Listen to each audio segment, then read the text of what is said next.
नमस्कार दोस्तों, मैं आनंद कौशल परफेक्शन आईएएस के खास कार्यक्रम ऑडियो आर्टिकल में आप सबों का स्वागत करता हूं।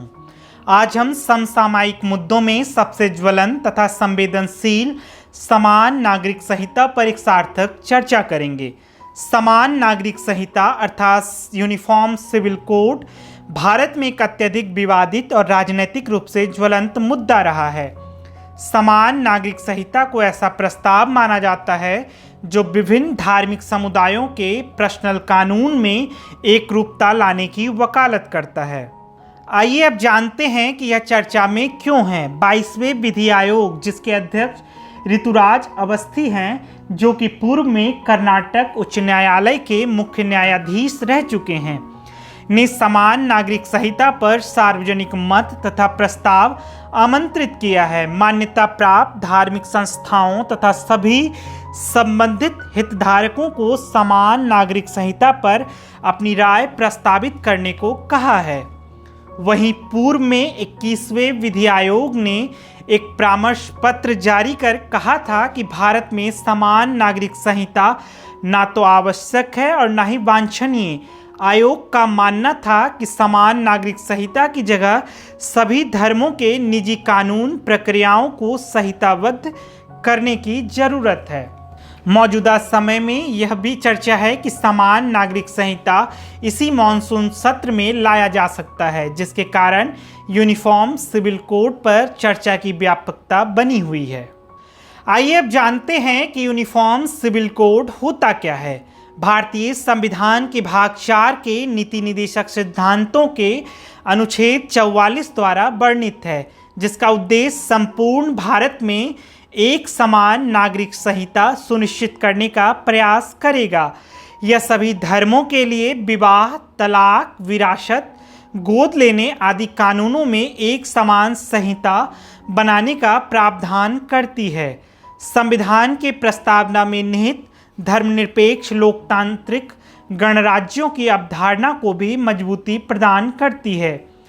अनुच्छेद 44 में शैल एंडेवर का अर्थात राज्य प्रयास करेगा जैसे शब्दों का प्रयोग किया गया है, जबकि इसी अध्याय में अलग अलग अनुच्छेदों के लिए इन पार्टिकुलर स्ट्राइव अर्थात विशेष प्रयास का वर्णन है।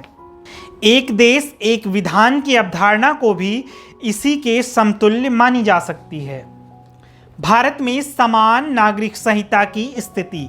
आज़ादी के पहले भी भारत में समय समय पर समान नागरिक संहिता पर बहस होती रही है।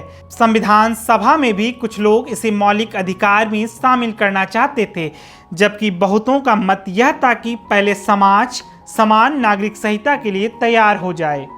1941 में हिंदू कानून को संहिताबद्ध करने के लिए BN राव समिति गठित की गई। 1956 में हिंदू उत्तराधिकार अधिनियम अर्थात हिंदू कोड बिल के नाम से विधेयक को अपनाया गया, जिस पर विवाद भी हुआ। अंततः इसे अपना लिया गया। अधिकांश भारतीय कानून सिविल मामलों में समान नागरिक संहिता का पालन करती है, जैसे भारतीय अनुबंध अधिनियम 1872, नागरिक प्रक्रिया संहिता, संपत्ति हस्तांतरण अधिनियम 1882, भागीदारी अधिनियम 1932, साक्ष्य अधिनियम 1872। वर्तमान में गोवा भारत का एकमात्र राज्य है जहां समान नागरिक संहिता लागू है। शाह बानो मामले 1985, सरला मुदगलवाद 1995 तथा सायरा बानोवाद में समय समय न्यायालयों के द्वारा ट्रिपल तलाक तथा बहुविवाह जैसी प्रथाओं पर टिप्पणी की गई है, जिसका आशय भारत में महिलाओं के सम्मान तथा न्याय में एकरूपता का आह्वान करती है। यूनिफॉर्म सिविल कोड के पक्ष में दिए जाने वाले तर्क।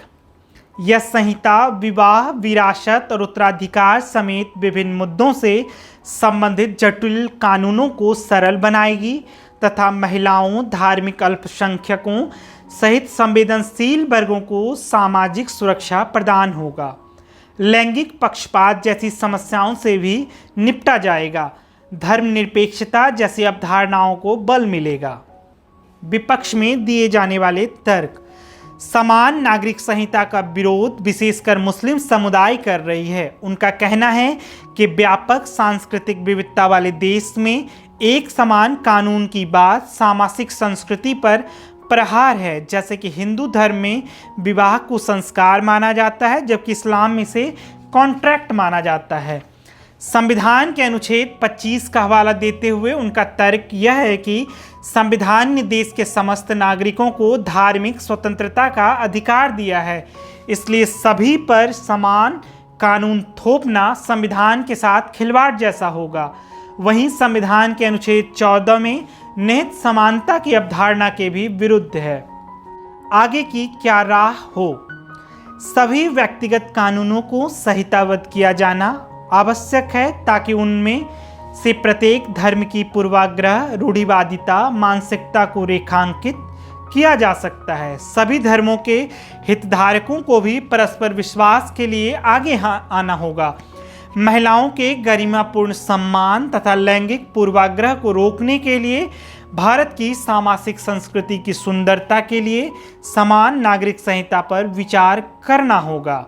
आज के ऑडियो आर्टिकल में इतना ही। फिर मिलते हैं एक नए विषय के साथ। तब तक हमसे जुड़े रहिए।